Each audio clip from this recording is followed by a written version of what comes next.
हरियाणा में पाबंदी लगने के बावजूद माइनिंग रुकने का नाम नहीं ले रही है। सुप्रीम कोर्ट की ओर से पाबंदी के बाद भी प्रशासन खनन माफिया के आगे नतमस्तक नजर आता है और इसी वजह से यमुनानगर में खनन माफिया सक्रिय होते जा रहे हैं।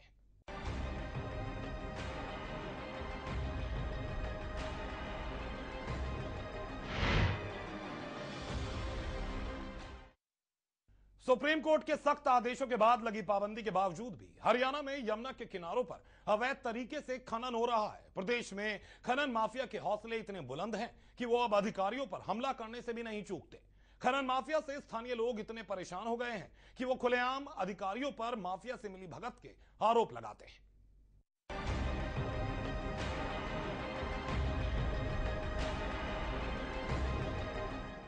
हरियाणा में 1 मार्च 2010 को सुप्रीम कोर्ट के सख्त आदेशों के बाद माइनिंग पर पूरी तरह से प्रतिबंध लगा हुआ है, लेकिन यमुनानगर में अवैध माइनिंग का खेल अब भी जारी है। माइनिंग माफिया के हौसले इस कदर बुलंद हो चुके हैं कि वो अब यमुना से लगे किसानों की जमीनों पर भी माइनिंग करने लगे हैं। प्रदेश में माइनिंग माफिया इतने सक्रिय हो गए हैं कि प्रशासन भी अब इन पर नकेल कसने में नाकाम हो रहा है। खनन में लगे लोग बेखौफ होकर अपना काम करते रहते हैं। यमुना नदी के बीचों बीच ये अपने काम को अंजाम देते रहते हैं और आसपास के इलाकों से भारी मात्रा में रेत और पत्थर निकाल कर ले जाते हैं। इस काम के लिए माफिया जेसीबी का भी इस्तेमाल करते हैं। हालांकि दिन के वक्त तो ये काम चोरी छिपे होता है, लेकिन जैसे ही दिन ढलता है माइनिंग माफिया सक्रिय होने लगते हैं।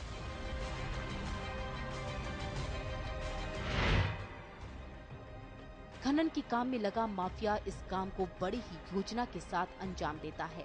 वहीं स्थानीय लोग इस माफिया के लिए अधिकारियों पर आरोप लगा रहे हैं। उनका कहना है कि बिना प्रशासनिक अधिकारियों की मिलीभगत से ये काम हो ही नहीं सकता।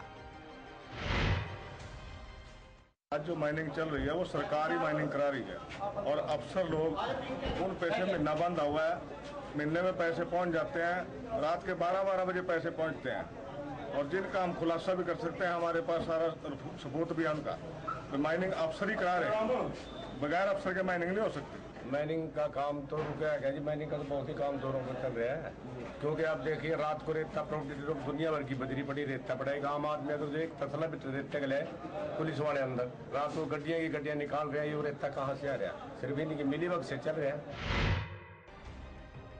वहीं कुछ लोगों का ये भी कहना है कि ऊपर से नीचे तक सभी अफसर मिले हुए हैं और जो अफसर ईमानदारी से काम करने की कोशिश करता है उस पर हमला कर दिया जाता है। ये रेता जो है सारे ही ऑफिसर नीचे से लेकर ऊपर तक मिलीभगत से निकलवा रहे हैं। रात दिन रेते का माफिया बन चुका है। हमारे यहाँ माफिया रेते का इतना बड़ा बन चुका है कि किसी अफसर की कोई परवाह नहीं करता। अफसर उनसे जो मिले हुए हैं, अगर सरकारी कर्मचारी कोई ईमानदार कर्मचारी उनको रोकने की कोशिश करता है, उसके ऊपर ट्रैक्टर चढ़ाने की कोशिश की जाती है। कई जगह ऐसे इंसिडेंट हो चुके हैं। जब इस बारे में इस इलाके के जिला खनन अधिकारी से बात की गई तो उन्होंने स्थानीय निवासियों की ओर से लगाए गए आरोपों को बेबुनियाद करार दे दिया। उनका कहना है कि विभाग के लोग खनन के काम को रोकने के लिए दिन रात सक्रिय रहते हैं।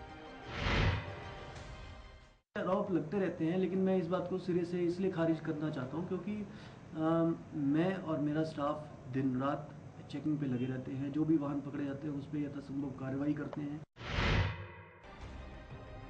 जिला खनन अधिकारी चाहे जो भी कहे, लेकिन यमुना के साथ लगे इलाकों में माफिया ने कई फुट गहरी खाइयां बना दी हैं। उसके बावजूद भी प्रशासनिक अधिकारी कुछ नहीं कर पा रहे हैं। यमुनानगर से सुरेंद्र मेहता के साथ bureau report MH1 news. Yamunanagar में खनन माफिया इतना हावी हो गया है कि पुलिस और अधिकारी उसके सामने बेबस नजर आते हैं। खनन के इस खेल से जिले के डिप्टी कमिश्नर भी अनजान नहीं है। वो खुद मानते हैं कि खनन को रोकना बेहद मुश्किल है।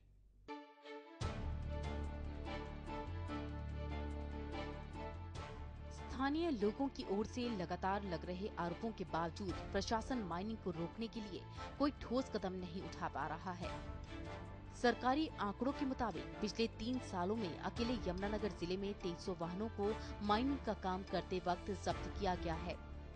और 2 करोड़ 61 लाख रुपए जुर्माने के तौर पर वसूले भी जा चुके हैं। वहीं 200 से ज्यादा मामले पुलिस के पास दर्ज करवाए गए हैं। मई 2013 तक तकरीबन 2200 से 2300 के करीब जो है गाड़ियाँ वो पकड़ी गई हैं। जब से माइनिंग बंद हुई है तब से लेकर अब तक मई 2000। तो किस टाइप का व्हीकल है इसमें? ट्रक है, इसके अंदर ट्रक, डंपर और बुग्गीज वगैरह everything is involve in this. सभी प्रकार के व्हीकल जो भी अवैध खनन में लिप्त होते हैं वो विभाग द्वारा पकड़े जाते हैं और यथासंभव कार्रवाई की जाती है। इसके अतिरिक्त अन्य जो व्हीकल मौके पे पाए जाते हैं उनके खिलाफ पर्चे भी दर्ज किए गए हैं। तकरीबन 200 के करीब पर्चे जो है विभाग द्वारा भिन्न भिन्न मामलों में दर्ज किए गए हैं, जिसमें तकरीबन जो गाड़ियां हैं वो 3000 के आसपास हो सकती हैं। वहीं खनन विभाग के अधिकारियों का कहना है कि जो वाहन एक बार पकड़ा जाता है उस पर 10,000 रुपए का जुर्माना लगाया जाता है। दूसरी बार पकड़े जाने पर 15,000 और तीसरी बार पकड़े जाने पर मुकदमा दर्ज किया जाता है। इसमें जो भी विभागीय रूल हैं, विभागीय रूल के हिसाब से जो गाड़ियों को इम्पाउंड करने के बाद रॉयल्टी, प्राइस ऑफ मिनरल और फाइन जो है वो वसूल किया जाता है। और इसमें जो एक बार पकड़ा जाता है उसके ऊपर मिनिमम जो फाइन की जो मियाद है वो 10,000 रुपये है। साथ में जो मिनरल की रॉयल्टी और प्राइस ऑफ मिनरल वसूला जाता है। अगर कोई आदमी दोबारा से पकड़ा जाता है तो वो जो मिनिमम फाइन है वो 10,000 से बढ़कर 15,000 हो जाता है।